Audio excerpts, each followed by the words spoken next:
Veteran Trash Talk, we actually vet our sponsors. We don't just take their money and run like a Butterbar lieutenant lost on the land nav course. Are you finally ready to plant your flag and claim your territory? Maybe it's time to use that VA loan to buy a home. Or hell, maybe you're looking to refinance and put some extra cash in your pocket for more questionable life decisions. Either way, the Veterans Mortgage Source, powered by Canopy Mortgage, has your six. Look, buying a home or refinancing can feel like getting overrun on a bad op. Chaotic, confusing, and full of obstacles that make no damn sense. That's where Corey and his team come in. They're like the QRF of home loans, ready to pull you out of the chaos and guide you to the best program for you. And trust me, they'll answer all your questions. Yeah, even the dumb ones. Whether you're a salty vet or fresh out of barracks still trying to figure out where your TA-50 went. Great service, solid rates, and a team that actually understands the military life. That's why all of us here at Veteran Trash Talk trust them to do right by every veteran in their family. Ready to lock it in? Give Corey a call or shoot him a text at 808-699-7874. That's 808-699-7874. Don't wait. Unless you like overpaying and getting treated like an FNG. The Veterans Mortgage Source is powered by Canopy Mortgage, LLC. All loans are subject to credit and property approval.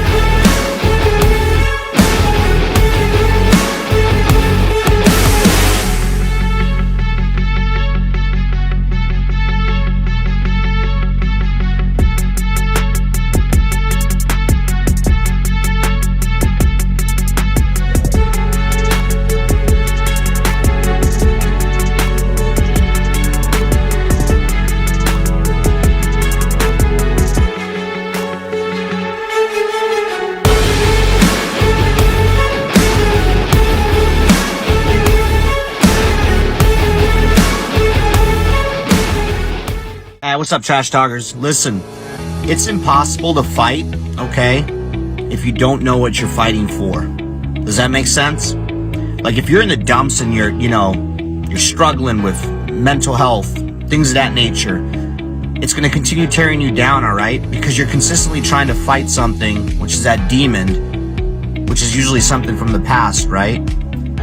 Maybe that why needs to be fighting for your future. Let that be your why. Get the hell up and start fighting for your future. Stop fighting things that happened in the past. Easier said than done, right? Go seek help. It's okay not to be okay. A lot of people need to hear this. You are more of a warrior and a fighter if you stand up and say, hey, this has to stop. I need to go seek help. The stigma, everything has changed. It's okay not to be okay.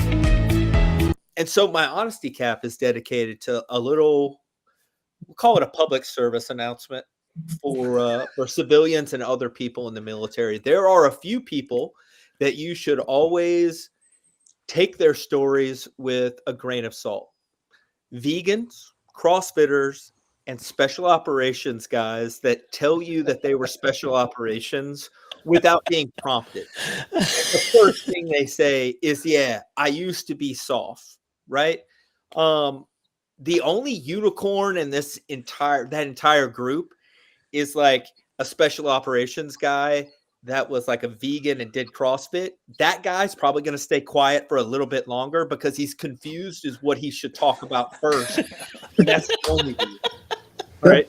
Anybody that says that they were soft without being prompted or without it being like a normal part of your communications is probably either an enabler or going to tell you a bunch of stuff that's not exactly true. What's up, Trash Talkers?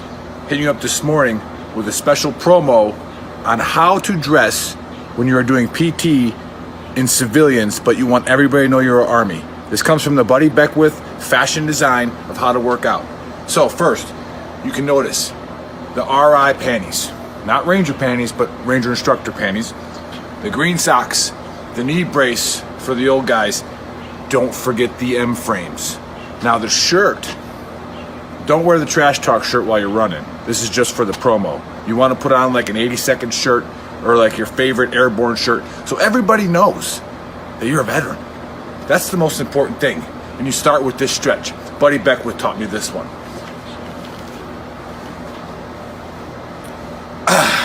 ready to go.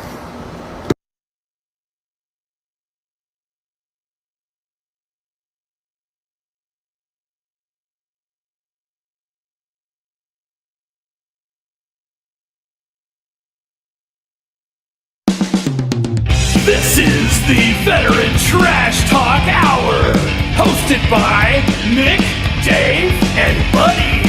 Real warriors making fun of other real warriors. Try to not get triggered.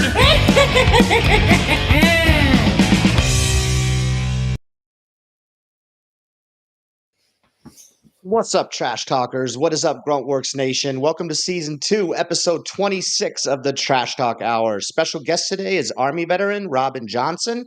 And as usual, I'm here with Buddy and no Nick today. Where's Nick? Where's Nick? Did you guys see Where's Nick? Nick? Where's Nick? MIA. I'm Nick. man. I went through a little change, guys. I mean, I just read your bio, so it could be. Could happen. You got a lot of stuff going on. Yeah. Yeah. Well, Nick, our fearless leader, we hope that you're okay. We called you and it went straight to voicemail, so don't know what you're doing. You're probably playing golf. Or watching somebody run fast. Yeah. Hopefully One or the other. that's what he's doing. Yeah. Yeah. How y'all doing today? Good? Can't complain. Yeah, it's great today. It's beautiful, South Carolina. Yeah. Well, Yeah. Tennessee's a little bit wet, but that's fine. It's we got a lot of rain. Getting a lot of rain. Oh yeah, it's sunny here. So, but there was a bridge run today, so it was like thousands of people running a stupid bridge run. I'm like, why? Where you at in South Carolina? Charleston. Charleston. Nice. Mhm. Yeah, it's a beautiful area. Yeah, I like it. Why would I you miss the talk about beaches. We don't really have any beaches out here in Arizona. Got all the sand though. Yeah, true. There's A lot of it. Giant beach goes all the way to the coast. Yep. Yep. For sure. For Yeah. sure. Hey, Matt, thanks for tuning in. Hey, Guy, Air Force Guy is in. Good to have you here. I'm sure my mom is watching too, as she usually always does. But yeah, let's Maybe you get should into call her it. more. So yeah, let's get into it. So usually we pick a conspiracy, and this one really isn't a conspiracy. This is actually just like trending, and it's not trending as much as I think it should be personally, because it's pretty big news. So for anybody that's watching, or for you guys, have you heard of the stuff that they supposedly found under the pyramid in Egypt? I have. Some have. mainstream I'm gonna media, say yeah, you this have, the and that's why. driest possible way, by the way. Yes, Yeah. I have. Yeah, and the fun thing about it is, buddy, and I'm sure you'll get into it. That's why I thought it was fitting for today's show, is that you were just there like 2 weeks ago. So again, some of the mainstream media is reporting about it, but I feel like it's a much bigger story than that. So I got a video for us to watch, and then we'll talk about it. Chris, go ahead and play the video. So this is either going to be the biggest discovery of the century, or it's going to be complete nonsense. But apparently the pyramid at Khafre at Giza has been scanned by radar, and that they allegedly detected massive structures that were stirring far below the pyramid. Allegedly, researchers said that they announced the discovery of a normal vertical cylindrical structures that were approximately 648 meters beneath the Giza plateau. They were using advanced synthetic aperture radar tomography. The team reported a complex of 5 multi-layer subsurface halls with sloped roofs connected by geometric pathways and 8 deep cylindrical wells arranged in 2 parallel rows. These hollow cylinders spiral downward and eventually merge into 2 gigantic cube-shaped chambers that are about 80 meters across. Now, the people that claim to have discovered this were Corrado Malanga of University of Pisa and Filippo Biondi of University of Strathclyde. Now, they're saying that these formations are man-made and not natural. Now, here's the thing. This is still awaiting peer review and confirmation, so it's not confirmed yet. But it's already started blowing up all over the internet because of the fact that if this is man-made structures beneath the pyramid, that's 2,100 feet below the surface of the Giza plateau, that could potentially be the biggest discovery of our lifetime, because what that would do is that would prove that there were civilizations back dating before the Egyptians that potentially were more advanced than today's current technology, which would be pretty unprecedented. Now, one of the popular alternative fringe theories that may or may not be true is that these giant structures that were beneath the pyramids were part of a gigantic ancient energy system rather than just tombs. Now, people that are supporters of this are saying that the precision engineering of the pyramids and enigmatic internal structures feature evidence of some kind of power generating machine. Now, the engineer and author Christopher Duns argued famously that the Great Pyramid was essentially a huge geomechanical device, like a power plant, designed to convert Earth's vibrational energy into microwave or electric power. Now, according to the scenario that Christopher Dunn put out, he said that there were resonating chambers and strategic materials like granite in the king's chamber, which were used to amplify the vibrations. The pyramid's architecture guided the energy upward, which could then be extracted. There's a lot of other fringe theorists that are saying that the newly reported vertical shafts and massive cubes underground could fit into this energy mechanism model. For example, a guy by the name of Greg Reese hypothesized that these new findings could suggest that the cylindrical wells might have served as conduits for energy and sound, and that the huge cube structures could have been energy storage or stabilization units, kind of similar to the components that you would have from a large industrial generator, because this stuff resembles giant subterranean capacitors or Tesla coil systems, according to some of the theorists.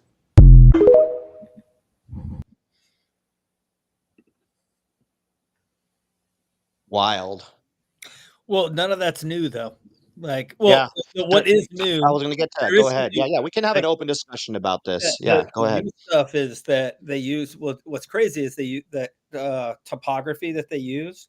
That was from a satellite, so like that's all the way in space, and they're able to like penetrate that much of the Earth's crust is kind of crazy.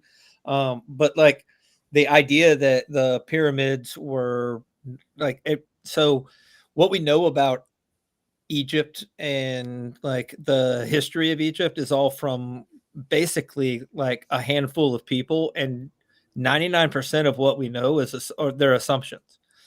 Like they don't know a lot. They assume things. Like they've been calling all of the pyramids tombs. Correct, and that's like they never for found years a body now. in a single one of them. Yep. Like there's never, and then they figure because there was a giant granite block inside the king's chamber of the Great Pyramid that was a sarcophagus. But then they just now found out that they've been going into the what is it the biggest pyramid.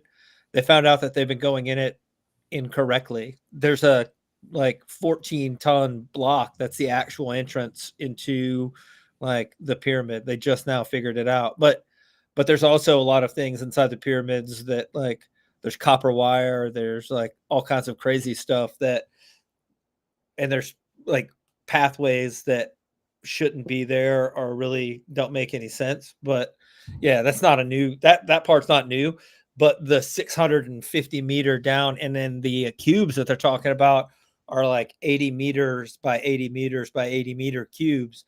I don't know if you know how big a football field is, but that's big. That's a lot. That's a big room. Yeah. Yeah, it's super fascinating for me mainly, and you obviously you know a lot more about this. So maybe you can talk about your experience when you were in Egypt. But just the way, obviously, I went to school in Germany, and during that part of history, we talked about the Egyptians. We didn't talk about World War II too much when I went to school in Germany. Probably a good reason for that. But we talked about the pyramids a lot and how they were built, and I was like always fascinated. But that literally just erases everything that we were taught. And that's what fascinates me the most about it, because it was taught that they just dug these big holes and then put these blocks in there, and that these slaves drug these blocks from miles away. It's just like you just said, everything that we've been taught would completely be erased essentially. That they can, and if we find technology there, then what does that say? I'm not even saying aliens. I'm saying an ancient civilization or whatever that was on Earth prior to us. It opens up a whole lot of questions. I don't know if you've ever tried to like dig in limestone before, but it's not easy. Yeah. Well, there you go. I mean, there's engineers now that say that however they built them with the tools that they had, the primitive tools that they had, like it just wouldn't be possible to like. But they don't know what like tools they had. That's one mistake, you wouldn't end up at the top, like closed. You know what I'm saying? Like one mistake, and what did it take them? 20, 30? How many years? I don't know what. They say like 29 years or something like that. Yeah. The Great Pyramids. The other thing that's crazy to me is like when you go to Egypt, Like, and it's always been mind blowing. And it doesn't really matter whether it's Egypt or like, even when I went to Jordan, there's a big Roman town called Jarish, just outside of Amman in Jordan. And like, people are like, oh, yeah, it was lost for like a couple hundred years. And we're like, how the fuck do you lose the Sphinx and like a whole pyramid? Like, how do you just like at one day they were like, hey, let's go meet at the pyramids. And like the other person was just like, what are you talking about? What pyramid? Like the great pyramids, all the like those big 9 pyramids that are over there. I don't know what you're saying, man. Like, no idea. We don't go there anymore. It's weird that like all that stuff just gets like buried.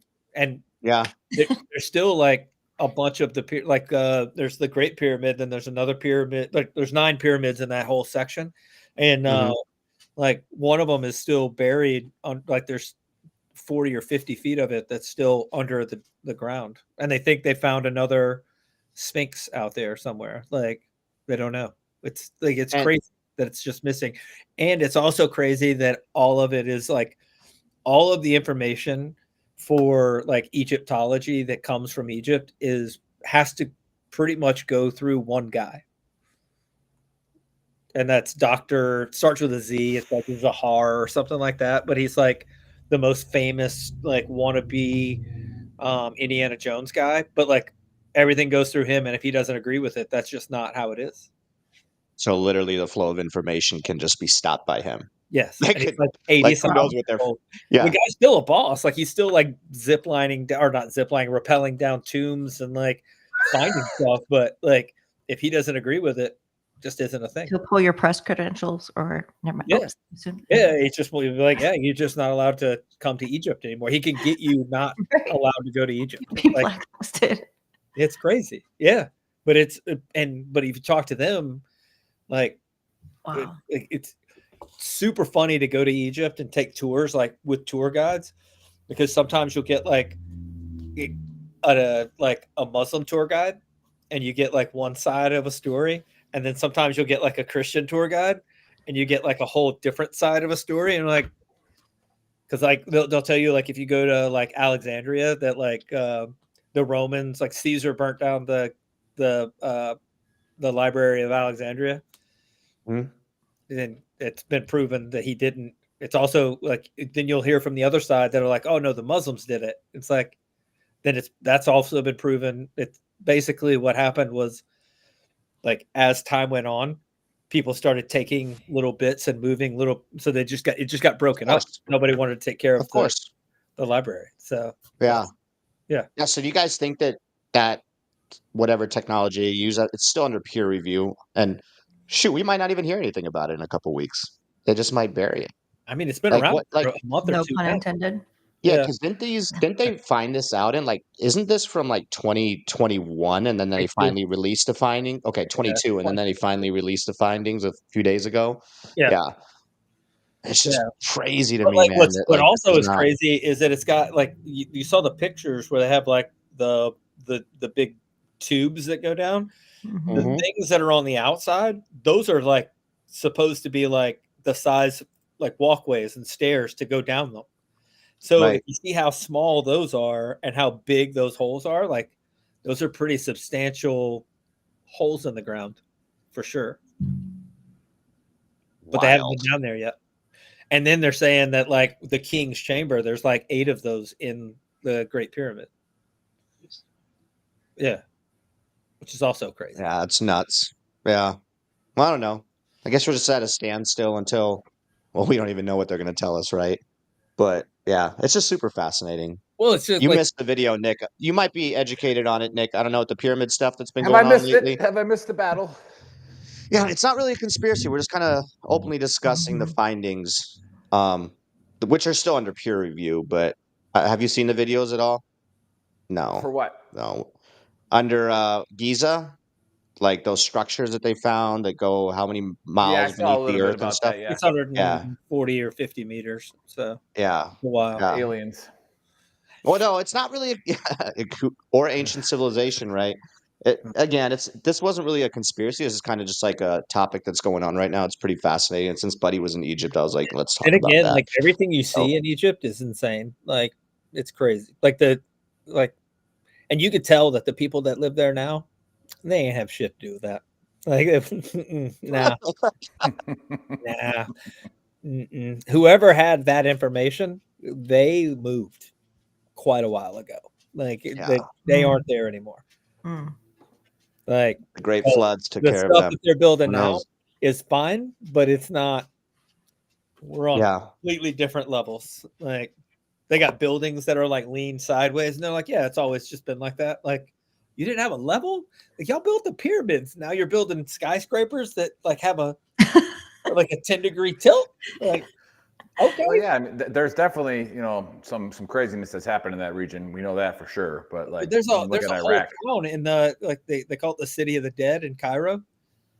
But like they're so poor that they bought like tombs for their like grandpa, and then they're just like, you know what, we're gonna live with grandpa still, so we're just gonna live in the tomb. They ran power and water, and they just live in the City of the Dead. It's a giant city. It's all tombs, and just people that live with their grandpa. Somebody dies, they just kick them over on top of grandpa, and they're like, didn't even have to go there for the funeral. Which is a great segue into Robin, by the way.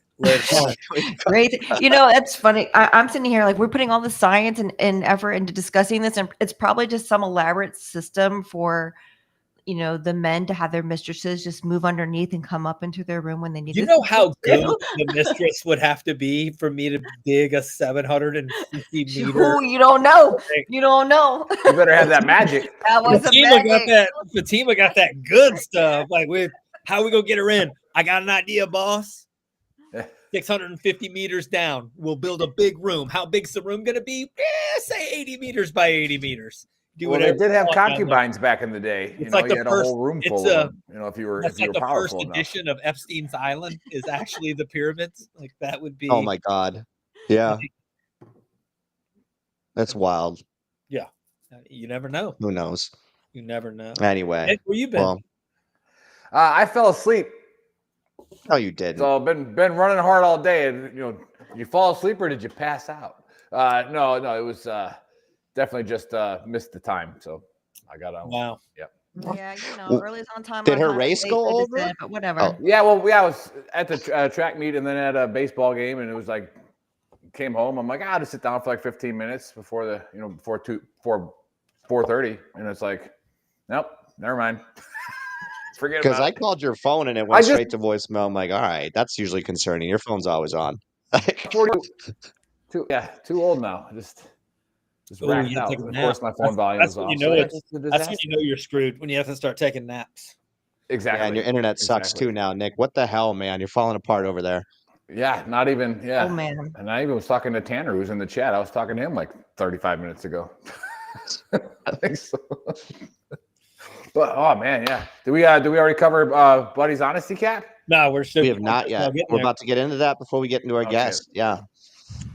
Is that my cue?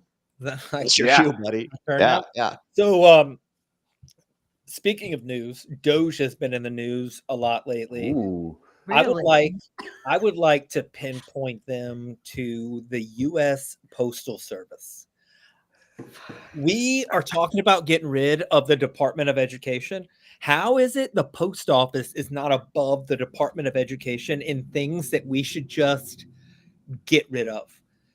Here's why I say this. Very anecdotal. I got it. But it's the straw that broke the camel's back, and I'm done. I'm waiting on a part to fix my truck. I ordered it off of eBay. I should have known when it said USPS to just, I'll pay the extra and get it from Amazon. Part was supposed to be here on Monday. Call them on Wednesday. Olga told me that they literally, chick's name was Olga, and she sounded like I called the Ukraine. Like that's where they got her from. That's the other number you call all the time. Yeah. So she tells me, we can't put in a service request to find your package and find out what's going on until Friday. I was like, it's already going to be a week late at that point. Yeah, can't help you. Okay, cool. So I call Friday, put in a service request. By the way, it's coming from Virginia. All right. Put in a middle map of America.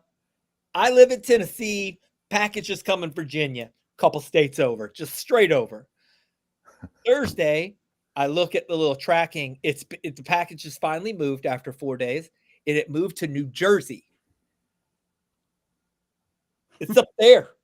It's farther away. It took 5 days for the package to go farther away than to come closer to me. All right. I don't know how to, whatever. So I put in my service request. They call me back and they're like, well, your package went to New Jersey because that's where the hub is. Like, there's not a hub in DC. There's not a hub in Nashville. There's not a hub in like any other town around Virginia. It had to go to New Jersey. Cool. And then she's like, it's also 25 pounds. So they may not have been able to pick it up. Like 25 pounds? Who are you hiring at the post office that 25 pounds? Like, I got that they hire veterans and like disability and like all this other stuff, but Disabled 25 people, pounds, Sarge, if you can't lift 25 pounds and put it on a truck, you need to go lay down somewhere and just rest or something. Ridiculous. And then the fact is, Amazon, UPS, FedEx, DHL, all those people, you like go on their website and they'll tell you Bill's got your package in the truck and he's located at 532 give a fuck lane. But you go to deliver your shit in drones. The U.S. Postal Service, Mhm. and they can't do it. It might be in Virginia. It might be in New Jersey. The people that think that the U.S. government has the ability to like get into your phone and know what you're thinking, like all like it can track you and like they have satellites that'll like come down if you're like saying the wrong thing. There's no fucking way. No way. Because the government Amazon has that though. A package. They can't even track a pack. Amazon might be able to. Apple can definitely do it. But the U.S. Postal Service? Nah. Buddy, how many times you've been married? Just twice. Okay.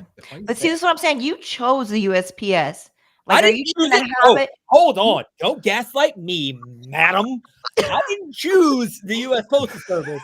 eBay chose the U.S. Postal Service.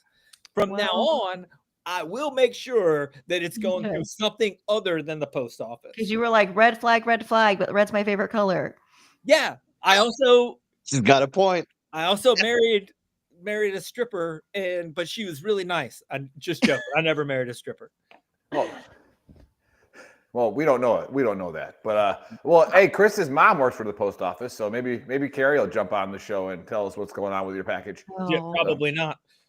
Some lady from Clarksville tried to call me to tell me what was going on with my package and was like super accusatory, like she was going to yell at me, and I was just going to be like, "Oh, I'm sorry, I didn't mean to cause you problems." I was like, "What? Why are you yelling at me? All I did was order something."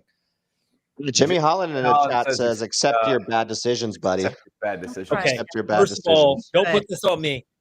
Like I didn't trigger have him some more. just because I wore a mini skirt and took a lot of drugs doesn't mean that I asked for it. All right. Okay. Yeah, don't be victim blaming, Jimmy. Direction.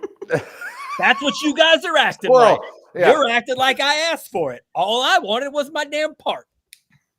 Oh, here goes Chris. Buddy, send me a tracking number. I'll have my mom find out. Look. Yeah, he was I'll Marine give you Corps the tracking intel. number. I can tell you it's in New Jersey.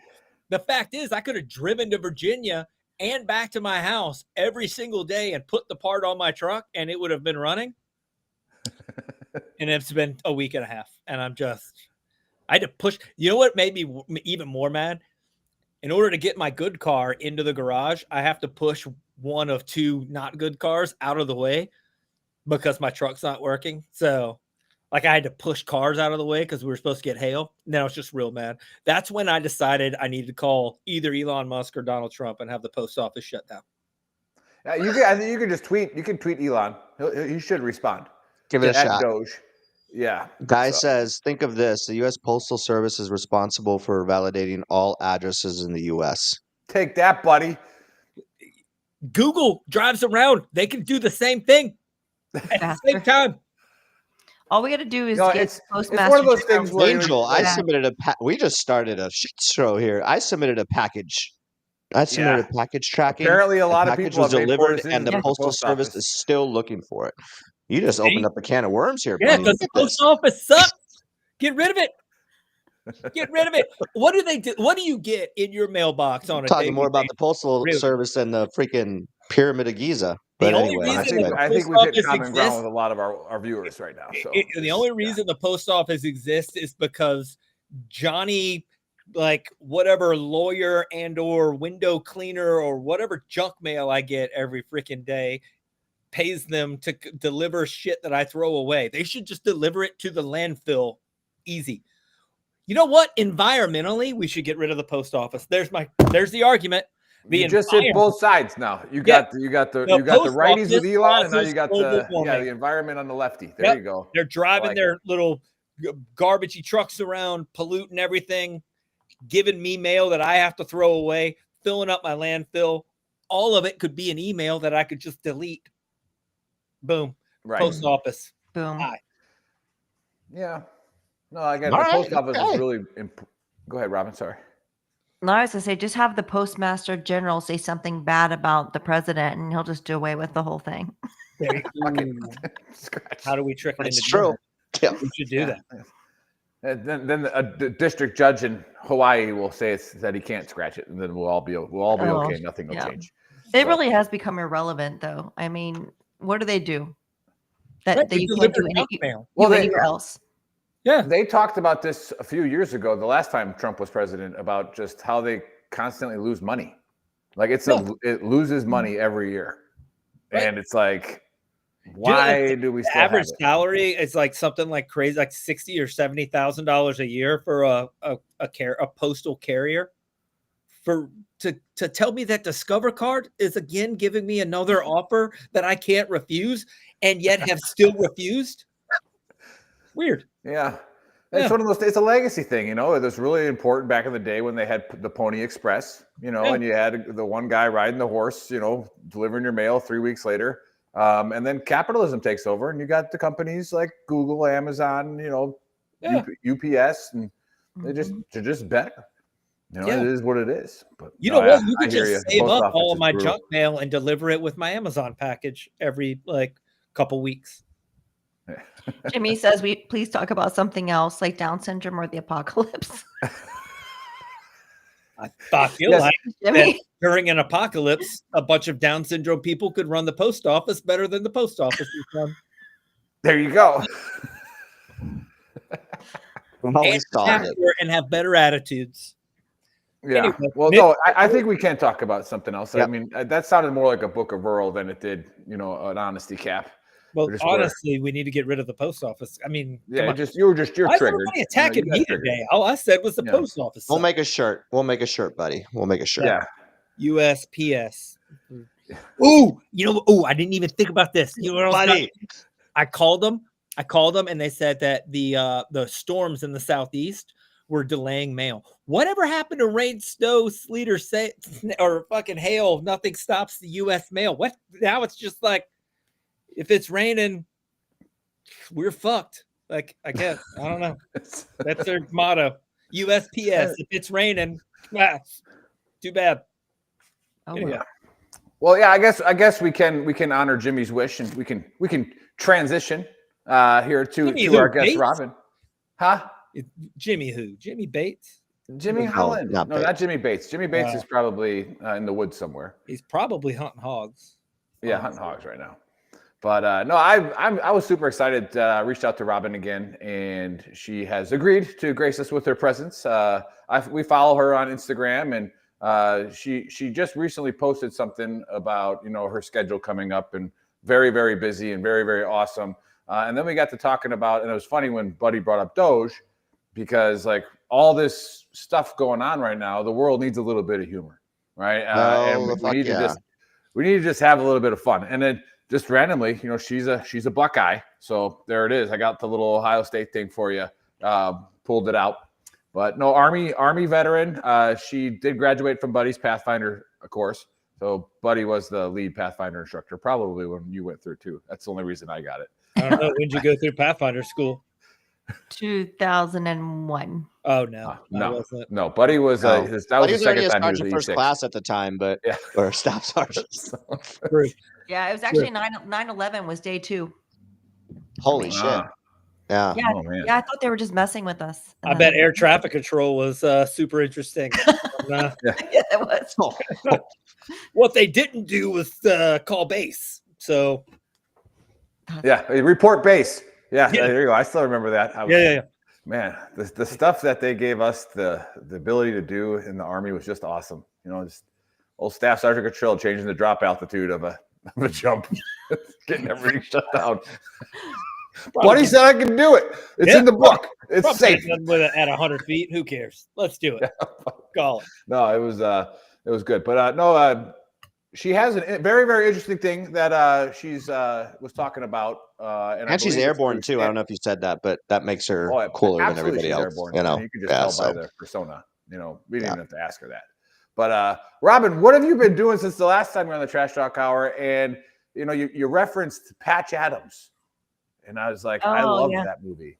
And it's kind of like the way you're going now. So I'll let you get into that. Welcome back to the Trash Talk Hour. Monica says you rock and met her in California last year. So hi, Monica. Yeah. So hey, tell us what you got going on. And again, welcome to the dumpster fire for the second time. Yeah, I don't even know if I can follow that whole tangent about the USPS. Oh my God. Be fun. Geez, Louise, brutal, buddy. Yeah, well, it's good to be back. I've been doing stand-up since I left the Army, which has been a really interesting and unique path. But yeah, doing that. But I feel like there's more. Doing stand-up's fun. You can make people laugh, but there's just not always that lasting impact. So I got kind of nerdy, started studying humor, did a 3-year program, got credentialed. So now I'm a certified humor professional, which I know you're like, what the hell is that?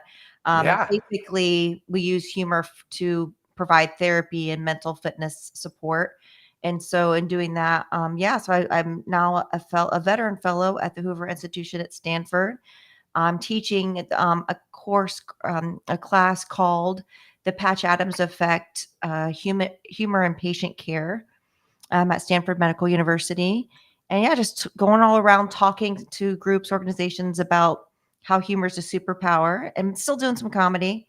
And we were talking earlier, I also like to put the fun in funerals. So if you guys have ever seen the theater masks, like comedy and tragedy, I believe that there can be laughter like when you feel like you should have tears. So I'm starting to do celebrant work, which means if you want a funeral that's more of a celebration of life and less of a sad occasion, I'm your girl. And so I write funny obituaries, funny eulogies.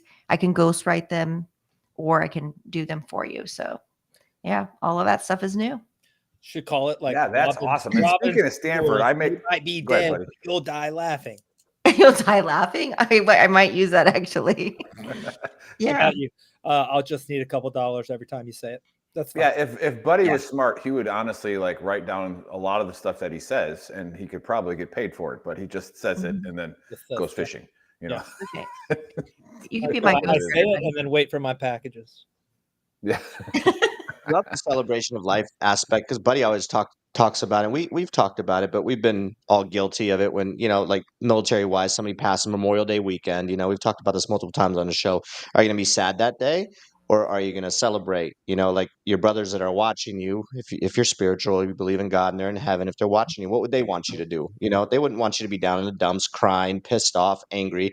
They would want you to crack open a beer, party up, take a shot or whatever. So tying that into then in the funeral business, is that just for veterans or is that just for anybody? And how do people, how many people actually go that route and say, hey, I want to do this, to say I'm instead of, the regular funeral, because there's obviously a little bit. It's growing a lot because so many more people are becoming less religious and less churched or claim a church.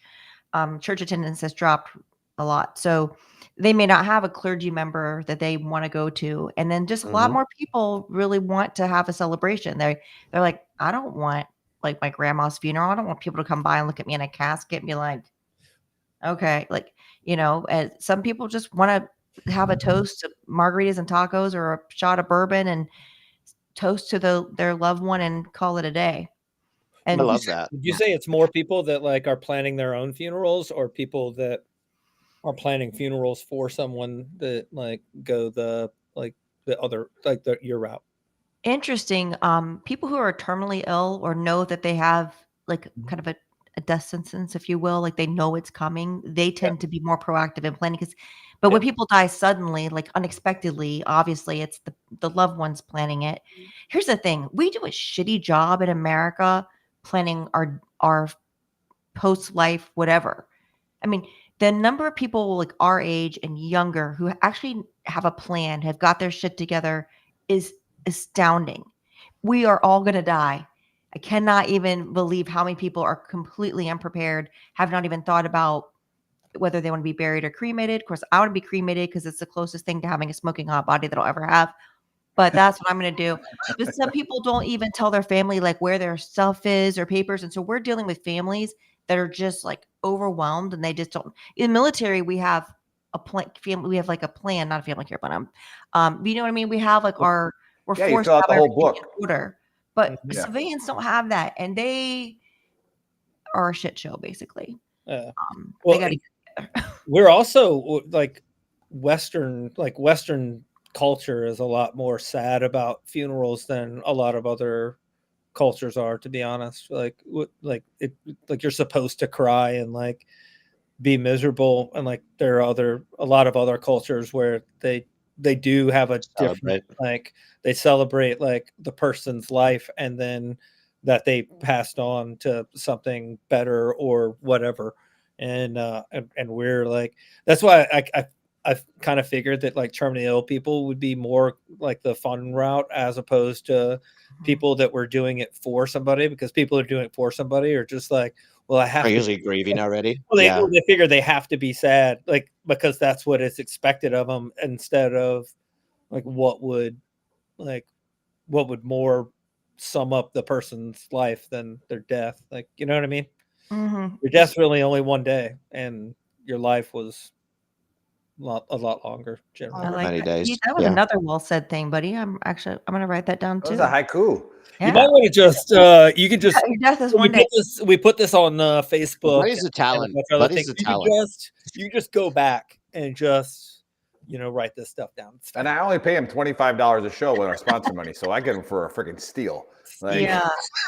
it's That's worth pretty way good. more Like than that. $20 an hour. $25 an hour, pretty high. Yeah. You know what's coming more popular is living funerals, meaning the person's still alive, but like they know that they're like, maybe they have cancer. It's usually cancer, some sort of other terminal illness. And like I did one, and it was a guy, and he was young. I mean, like 47. And so he wanted to have a party, and like all his frat brothers came in and they just partied. And of course I had to kind of at a certain point kind of just turn my head, because they were like, you don't care if we have strippers and cocaine, do you? And I was like, well, you do you, but it was very interesting. Hey, look, That's I'm not gonna tell a guy living funeral. he's got, Damn. like 3 months to live. You want to have strippers and cocaine? That's your business. Like that's your life. I mean, end it the way you want. If you're gonna go Monica out, said she had an that's the way uncle you who go out. roasted all of us at a funeral. He said he knew who would be there, and he had a video above his casket. Said it was hilarious. Oh, that's great. That is awesome. I love that. That's another avenue that Robin, put that branch on your website. Like, do you want me to make a video? Give me the content. All right, who do you want me to call out? It's like Dave and Buddy will be there. I'll be like, okay, we're going to talk about this about Dave. And then you're going to say this all about their Buddy. dirty I secrets. thought about that. Like all the secrets and everything, just like make a video of it for the rest of my life, and have a video like all the secrets that can, like shit that I know that maybe could ruin lives or whatever, just at the funeral. Well, Dave has a message for all of you. It's just like the fucking worst of the worst. Like, The hey, truth did you know shall that- set you free. That Shane Gillis skit where he's like on the plane and it's about the I was thinking about that. and Yeah. like the people like call and they're like, I love you. And he's like, he calls like the auto parts place. And he's like, yeah, I own the Pontiac. I'm going to come down there and whip your ass. And they're like, what are you doing? He's like, why would I want to call somebody I love and ruin their day? I'm going to call people I hate. Yeah. Oh my gosh. I'm gonna look that one up too, because I haven't seen that. Oh, it's hilarious. No, that's a pretty good one. He's like, no, this is your perfect time. Like, we're going to die. He's like, call everybody you hate and tell them off. Yeah. Yeah. I got nothing to The lady's lose. like, Yeah. let me talk to your dad. Jesus. Yeah, Yeah. I did want to bring up Stanford, because every time I make up a stat, which is every day, and I say that something is this, I say it's from a Stanford study, and then nobody can question you when you say that. It's like, well, Right. it was a Stanford study that shows this. When did Stanford start this program? And for those of you, Dave, have you ever seen Patch Adams? The old Robin movie? Probably. Yeah. Yeah. Nah, Yeah. Yeah. like, What? Best Dave movie was ever. raised in Germany, so he watched mostly Baywatch and I did Hasselhoff watch a lot of music videos. Baywatch and Hasselhoff for sure. Okay. I mean, we all 21 watch years in Baywatch. Germany, Robin. So yeah, All right, you a have lot of homework. times when yeah. Then The again, name rings a bell. Go ahead. Go ahead. comedy in Germany is a little bit different than comedy everywhere else. Like and then he was not following the rules. Nine. Oh, and we caught him, and it was so funny. But yeah, Robin, when did this program start? And just talk a little bit about that if you don't mind. Yeah, well, it's the Hoover Institution at Stanford. So it's the think tank right there in Hoover Tower, right in the middle of campus. You probably know some of the names, like Victor Davis Hanson, H.R. McMaster, some of the senior fellows. I mean, they're thought leaders in just about every academic space. But so this was the fourth cohort. So it's a year. I think it might be going to 18 months here in the next cohort. But it's a year-long cohort, non-resident, but you have to go back to Stanford several times to Hoover.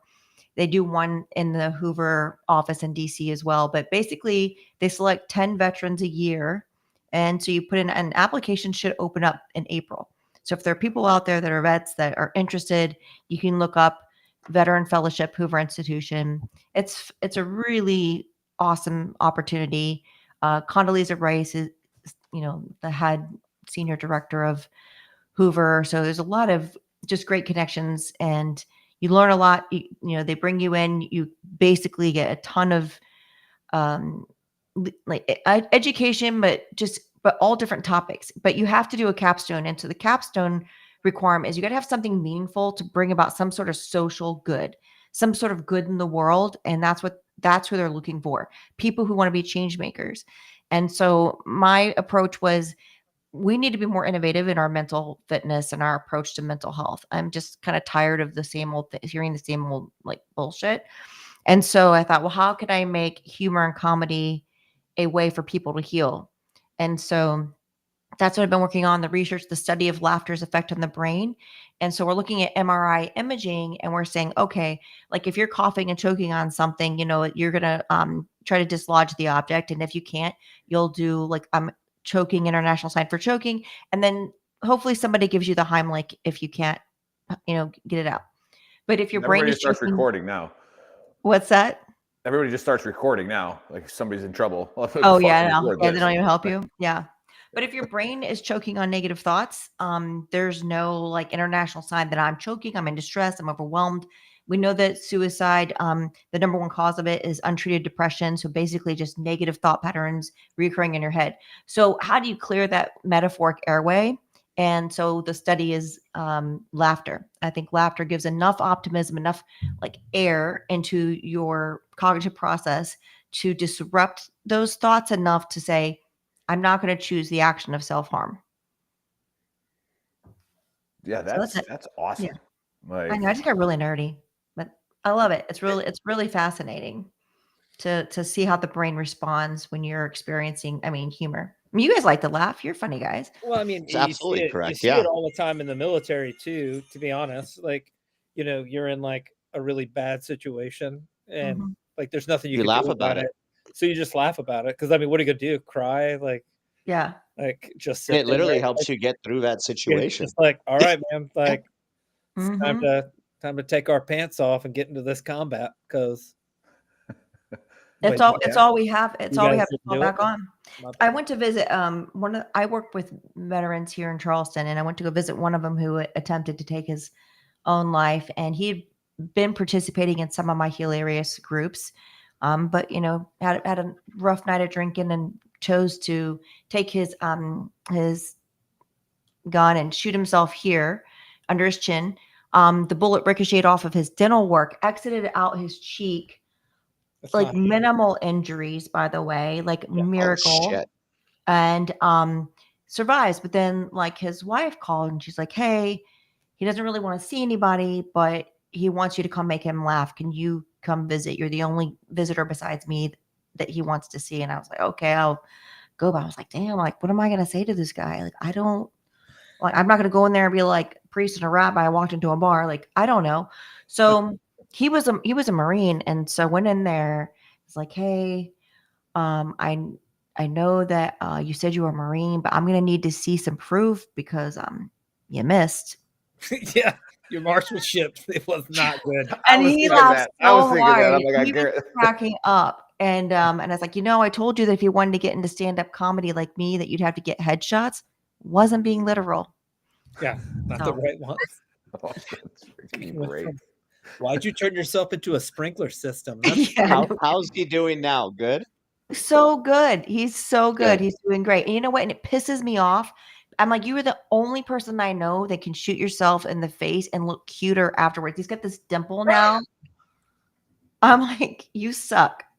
Well, like I said, the funny thing is that's how like we deal with things in the military quite a bit. Like if you 100%. asked me like not too long ago how many times I've been married, I've only been married twice, but the first time, like the day after I found out I was not going to be married anymore, my one of my guys was like made a joke about it, and I was like, dude, it hasn't even been 24 hours, but it makes you realize that like in the grand scheme of things, it doesn't fucking matter. Like whatever, like you'll get through it just like you get through everything else, and it'll be fine.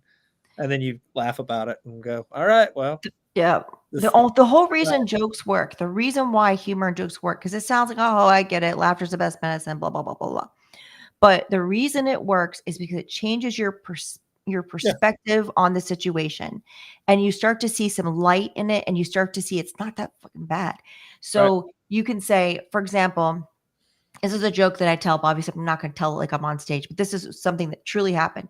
So I planned a whole trip for my family. We went to Disney World, right? And I'm super excited about going. And we get there and we're in line. And my husband says, oh, are we seriously going to wait 2 hours for a 5-minute ride?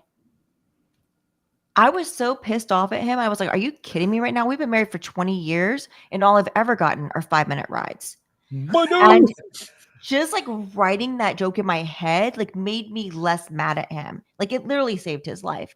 Yeah. And then while I stood in line for 2 hours, I kept building on that material and end up writing a whole bit that I do now on my shows. Or I had a guy named Melvin. Melvin is a veteran, legally blind. And he was having trouble with his wife. They were just fighting all the time. He came into one of the groups. He's like, look, I don't feel like this is funny. I'm pretty upset with my wife. I think we're going to call it quits. We're done. I said, well, tell me what's going on. He's like, she just doesn't understand what it's like to live visually impaired. I said, okay, well, give me some examples. And so he told me, and then we wrote this joke together. And his joke is, my name is Melvin. I've been legally blind for 6 years. Yesterday, my wife asked me if I'd seen her keys. Nope. This morning, she asked me if I'd seen her glasses. Nope. Then she asked me, do I look fat in this dress? Yep. And he like that moment, like you could tell that he like felt so much better and more in control of the situation, the dynamic between him and his spouse. Did it save their marriage? I don't know. Did it make it better for that day? Absolutely. So in this study at Stanford, you're figuring all this out. Was there ever any data or like a situation where no, this is the time where we don't use humor? Like when you with should, like the MRIs we shouldn't. Yeah. I think you said when we shouldn't. Yeah. When we shouldn't. Like this is a time where we don't do that. Like where is there any because I'm curious about that too, because I put my foot in my fucking mouth all the time where I think I'm at a point where I can spice this situation up, make it a little funnier, and it didn't land. You know, maybe the joke sucked or people don't know you on a personal level. I can think of times where jokes probably personal level. No, you're just fucking around. But well, I'm not talking about the obvious, like the very obvious. I'm saying, was there anything that it came up as like there's certain people or there's a certain mindset where it's like hold off a bit? There's a lot of people that are. Yeah, I mean, people are so risk averse now because they're afraid they're going to get canceled or HR get sent to HR. So there's definitely some people who are nervous. And by the way, on this podcast, I'm being a lot more relaxed. I mean, when I do corporate stuff, I don't swear anything, but and that's always a question. You're not going to say anything raunchy or offensive, or when I know my audience, I know where I can do that, where I can't. I think it's a pretty cowardly excuse to say that. Like, everything has risk in it, and you've got to take a little risk because it's so powerful to not do it at all. I had a leader in the Army that didn't have a sense of humor at all, really was terrible to work for.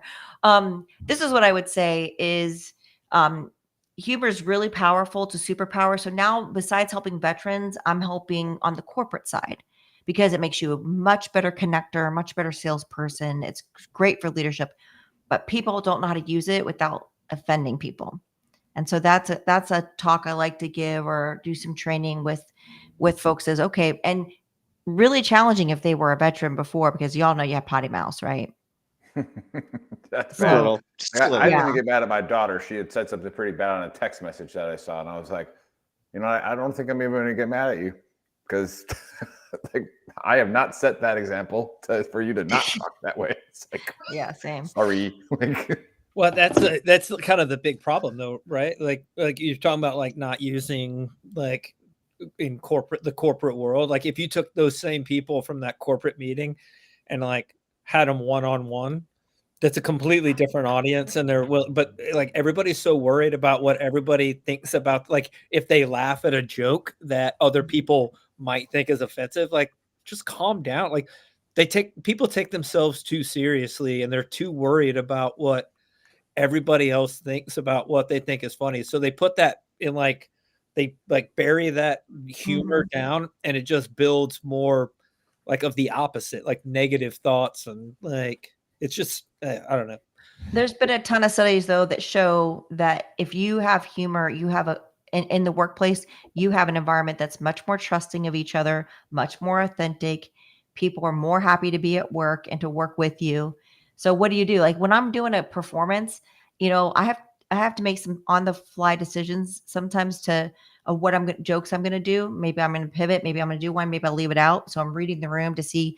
I always start with like feeler jokes. So the beginning of my set is jokes that I know are specifically designed to test where the line is with that audience. Now I've already, if it's a corporate, like a paid like corporate thing, I've already done my homework, research, talked to the HR, like really understood like what they're comfortable with and not. And I will err on the side of caution just because it's a corporate gig. But if it's a comedy club gig, you're still testing that line, right? To see where they are. When you make those, I would rather, let's say there's 100 people in the audience.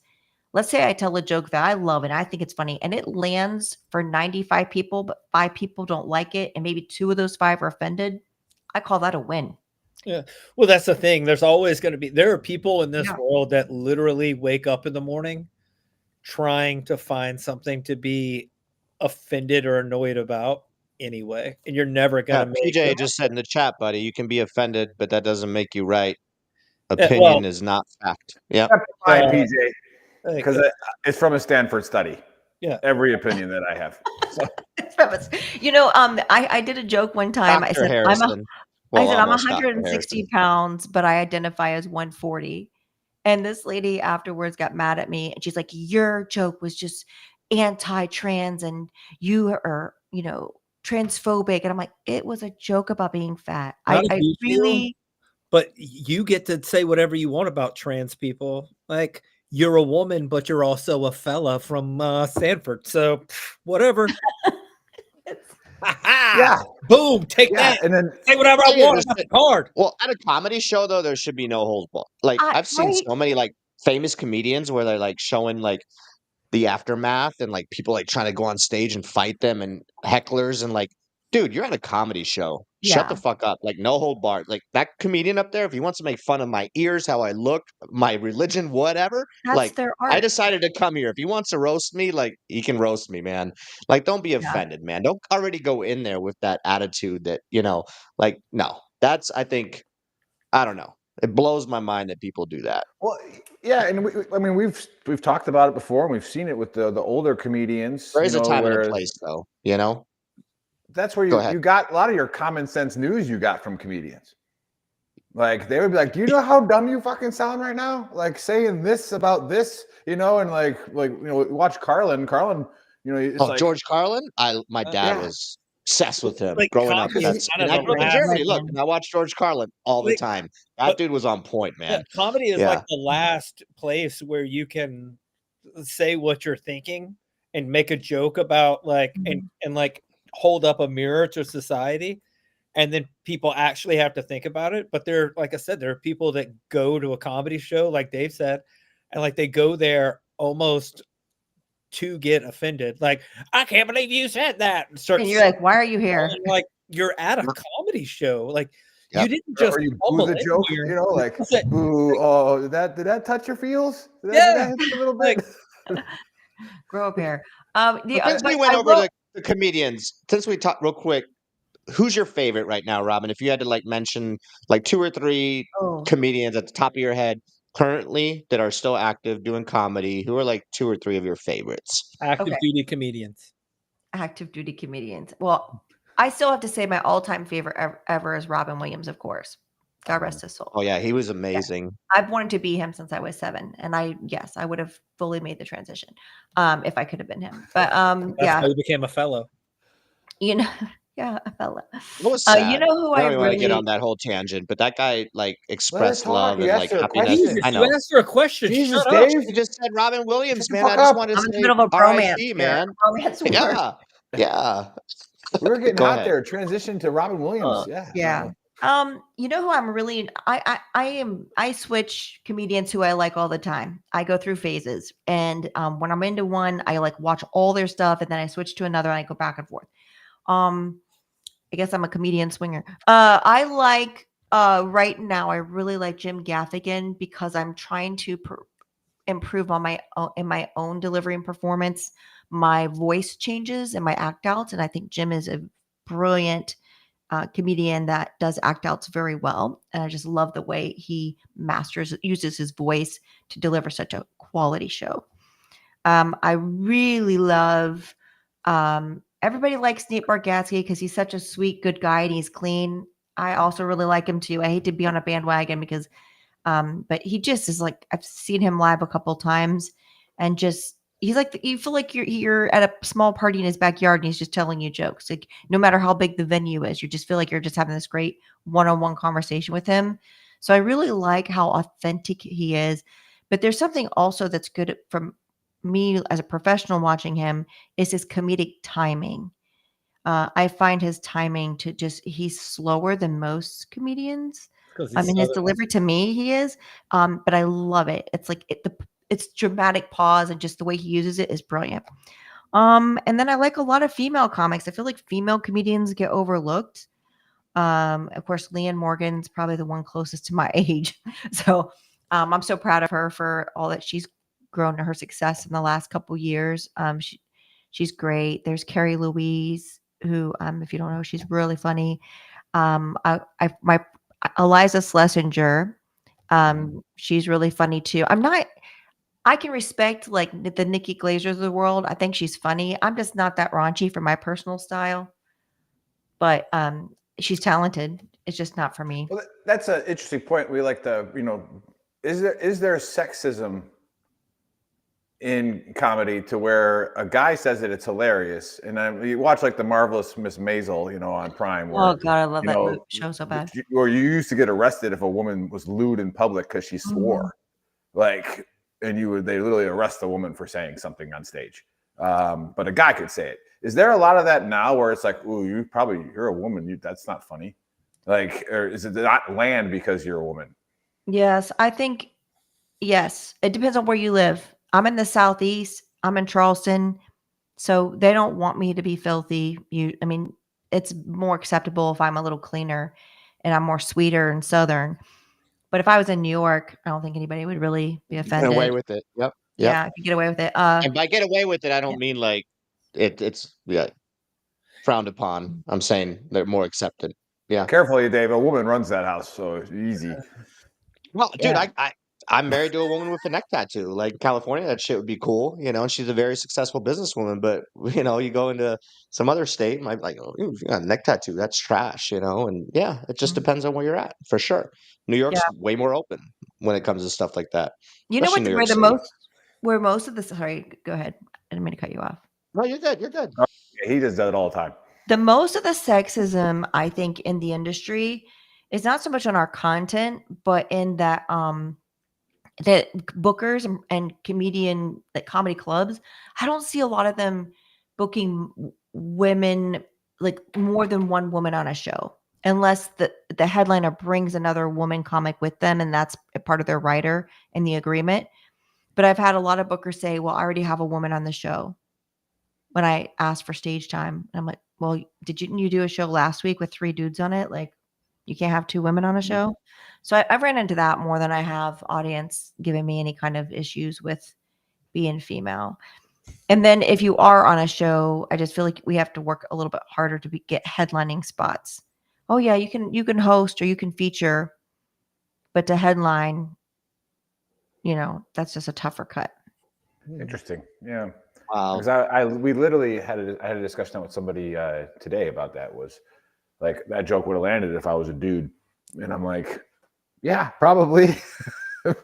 So now you're a Karen, or whatever. It's like, well, like, no, it was funny, sarcasm. Are you allowed to be sarcastic as a woman? Like, I don't know. So you don't look at it that way. And then I had one other question, because you talked about using the MRIs for your study as well. Have you linked up with the people that use the magnets, like the Wave in Neuroscience? I think it's Dr. Wong, an Air Force veteran out in Newport. Like, have you ever looked into something like that to seeing if a joke lands and what it triggers in their brain, because they can do that with the magnets and stuff like that? Have you ever thought about doing something like that? Because I think we can make that connection. I've thought about it. I haven't done it yet. Okay. But I did just Would you want me to connect you guys? Yeah, let's do He it. would love it. He is a stand-up guy too. Yeah. Yeah, I just joined a group called the Neuroplasticians Network, and it's a bunch of nerdy people who study the brain and how it works and how it can affect behavior change. And so I've been getting connected with more and more people who are actually doctors and in neuroscience. I mean, I'm not a doctor, I'm not a neuroscientist, I'm not a clinician. So I'm learning all this stuff, but it begs the question, do I need to go back to school? Which I don't You're really just a Stanford certified comedian. I'm not certified in comedy by Stanford, but just say it sounds better. It's the Association for Applied and Therapeutic Humor that certifies people. It's a 3-year program. It's aath.org for those who are watching. And actually, we have a conference in Charlotte in May where I'll be keynote speaking, which is kind of cool because finally, you made it. I made it. Mom, I made it. What is your EDC? What is is that erectile dysfunction? I know. No, only you. I don't know what. Can you, Jimmy? What does that EDC mean? Yeah, we don't know, Jimmy. Jimmy, explain. Jimmy, we don't know. You got to help us out. We can guess. But no. Speaking of that, I'm hoping that you get to go out to Fort Sill as well. That place, I'd love to.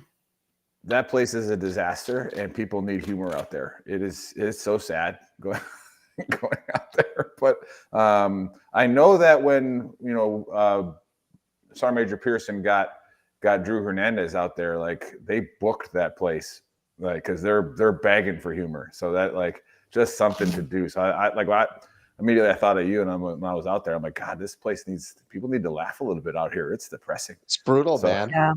I do a lot of. I tour with Armed Forces Entertainment, and so I've done shows in Japan, Korea, Guam, Hawaii. I'm getting ready to go to Alaska. I've done Minot, North Dakota. Yeah, Minot needs humor. Oh yeah. And here's the thing. I like to go to the places that nobody wants to go to when it's the worst time to go. I want to go to Fort Polk in August. I want to go to Alaska in January. I went to Minot in February. It was cold as F. It was like negative 36 degrees. My lashes froze. I couldn't blink. Are you doing that so that you have material? Because the only reason I could think to go to Leesville, Louisiana in August is because I want to be so miserable that I can see other people being miserable and then laugh at them. No, because Louisiana was brutal, man. Oh, I hate that place, but I'll do it it's because I love service members, especially soldiers, because I'm a soldier for life. I love service members. That's my calling. But all the other, it's a cutthroat industry in comedy. There's a ton of comedians who would love to go what they say. I'm going to go do shows for the troops. And I'm like, but really, going to Hawaii in May isn't really hard. Like everybody wants to do that. But nobody, I want to go to the places where they really need it, when they need it the most, when it's the shittiest weather. And I feel like not very many comedians would do that. And so that's how I can set myself apart from all the other ones that are in line to do it. Yep. And I'm not going to whine about it and be a little bitch because I was in the Army. So you need me to sleep on the floor or out in the dirt because that's the best you can do because they're not able to provide. Okay. Now, mind you, when I travel on corporate stuff, I will need a 4-star hotel and car service. But when they can pay for it. They can pay for it. I'm with my people. You got Corey. Corey saying you need to come to Hood. No, that's one base nobody goes to. No matter what, you guys are just stuck there. You don't want to die, right? Like so. Like you might go there, but then nobody knows what happens after you get there. No, I would go to. You know what? I was in 3rd CR at. They might actually need it. We're talking about all this. Fort Hood might actually need the comedic relief and some happiness, and yeah. They do right now. There's a lot going on. I go there a lot for suicide prevention work because I know. Well, is there a lot going on? Is it getting worse right now? Wasn't the soldiers that were killed in Lithuania? No, Lithuania. They were out of Fort Hood. Where were they? I think they're 3rd ID. I think they were 3rd ID out of Fort Hood, or no, that would be they're out of Stewart, maybe or Stewart. Yeah.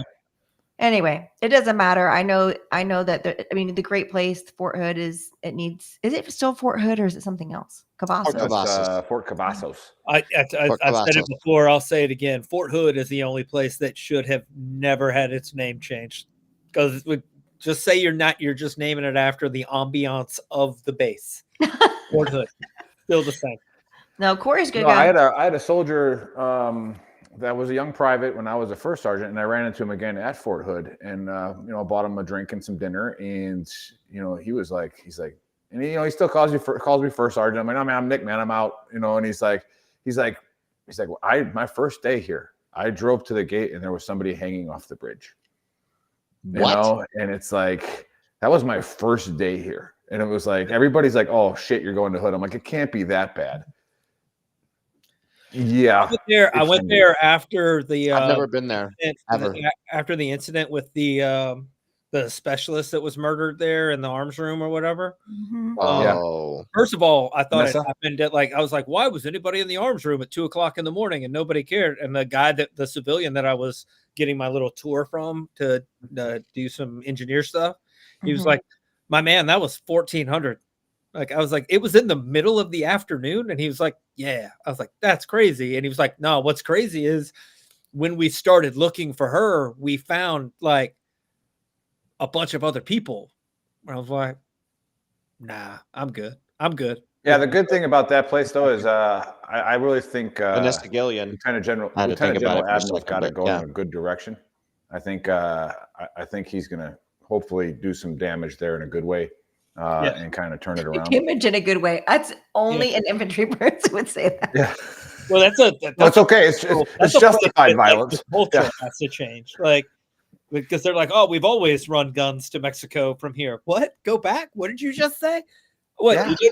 You guys don't do that at Fort Bragg? No, we don't. No, we just sell knives out of trunks at Fort Bragg. Yeah. God. Yeah. No, my son was born at Fort Hood at Darnell Army Hospital. There you go. I had a baby there, yo. Yeah, so if he does something dumb when he's older, we know why. So it was the water. It was the water. It was the water. Slightly better than Camp Lejeune. Yeah. I got off on a tangent there on Fort Hood, and I know. It's tough. That's what happens when you talk about the Hood. Yeah. Dude, our good friend and leader, Cliff Burgoyne, took over a 3-corps sergeant major there, and within a month was under investigation. Yeah, because he said they'll talk about it clear as day. It's like, you can't set a standard down here. They will eat you from the inside. Yeah. And it ruined his motivation. And it was a great leader that at a core level was like, I'm out. No, I'm out. Like, I can't deal with this. And now he works for ESS classes. So go get yourself some ESS classes and support Cliff Burgoyne. But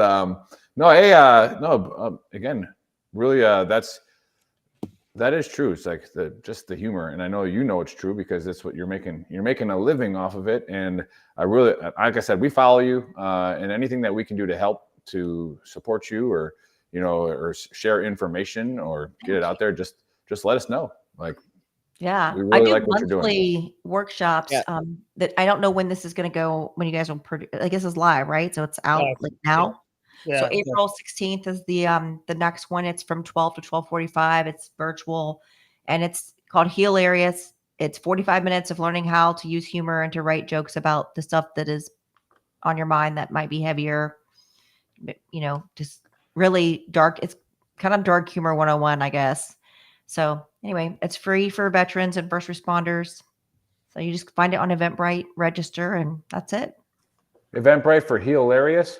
Yeah, HEALARIOUS. Like We got ChatGPT. I don't need to spell anymore. I just yeah. put it in there. You could never AI spell just it does it before all anyway. for us, man. No, never tried. Well, that's another thing too. Is cursive. You want to confuse somebody, just write in cursive now. They don't even teach that shit anymore. I know. My kids can't even sign their name. I told them to do a signature, and they're like, "What?" Yeah, That's They all can print. we They did can only print. do. Like, yeah. was Can I first draw it on language in the Adobe and US. just print it? Put it on there. Mm-hmm. Like, Never going to be a baseball player with that signature. nope. Mm-mm. Nope. Imagine having to That's sign true it too. at That's true football. too. You want to be a professional athlete? Better learn cursive. You can't Better figure out a nobody's graphing signature you with that anyway. bullshit. So, but yeah, I guess I can Writing do down a all their quick jokes over there. AAR unless we I am. want to keep going. I actually wrote a joke Anybody about have that a anything else for couple weeks Robin, ago or- and forgot it. Yeah. Does anybody else have anything for Robin, or does Robin have anything else? And we can Chris close it said out. something about some kind of package. I don't know. Chris said something about a package on the chat. Yeah, he said, Oh. have Becky grab the package. You'll understand when you see it. It belongs on air. I have no idea. I don't think we should be talking about that live, Chris, about what Becky needs to do to my package, but True. it is what it is. Yeah. So, no, quick AAR. I'm a loser. I was late. It is what it is. I did the fall asleep, and that's my bad. Apparently, there's the concubines, and the way to sneak women back in the day was to put them 600 feet under the ground. Meters. And then, Farther. Yeah. meters. Sorry, meters. Yeah. I only use the metric system for important stuff. So what is it? 600 football fields deep is how far they put it. That's how we're measuring. And then Buddy is triggered by the Postal Service, and it was more of a book of rural than it was an honesty cap. But yeah, and like Robin said, it was your choice, Buddy. You chose UPS or USPS, and that's just is what it is. And there's great Americans that work for USPS, not just people with Down syndrome. All right, so there's great people that work there. And then Robin, who is now, I'm going to say it because it sounds better, a Stanford certified comedian, and Sure. She's a fellow there. a fellow at Stanford. Fellow. No, and again, I'm really excited to see how this goes, and I want to follow it some more of doing the Patch Adams effect and getting humor into situations where it's just not a custom, but probably a lot better for you. So really excited about the funerals and seeing how that putting the fun in the funeral. And then like she said, I'm going to hit this up for the main point of the AR is a lot of people don't have their death, what's going to happen plan. Death plan. Yeah. Yeah, a death plan. And that is the only constant in life is that it will That is end. a guarantee. That is a guarantee. So yeah, maybe take a look at it and maybe have some people that have some fun at your funeral. And then hit up Robin on Instagram and give her a couple of bucks to write your eulogy. I think I'm going to do that right now, or your obituary. Like I think I'm going to do that as well. And other than that, yeah, it was a great show. And again, I apologize for being late. I suck, but you guys are awesome. I had to take a nap, man. We're getting old. Yeah, I did. Dude, I was like, shit. Yeah. If they're looking for my Instagram, it's at Robin Phoenix Johnson. They can follow me there. They so choose. Be great. Yeah, they will. At Robin Phoenix Johnson. If we had our producer here, he would be putting all these in the chat. Oh, So, Yeah. there is a book they can also get called "I'm Dead Now What." You can order on Amazon. I don't think it's expensive. That basically you plan your whole funeral, everything you want in there. Love it. Yeah, check it out. Yeah. Thanks, Robin. Amazing time. Thanks to Good to be everybody who back. tuned in. If you tuned in late, go to VeteranTrashTalk.com. That has the links to everything. Go to shop.VeteranTrashTalk.com. That's where you can buy our awesome merch, which promotes people like Robin that come on our show and other good causes. Nick is wearing the Fuck Hamas shirt. Amazing, because we don't support terrorism. I'm wearing the American Infidel shirt, one of my favorite. And we'll catch you guys next Saturday. Faceman VTT out. I'm wearing a shirt Boom. too.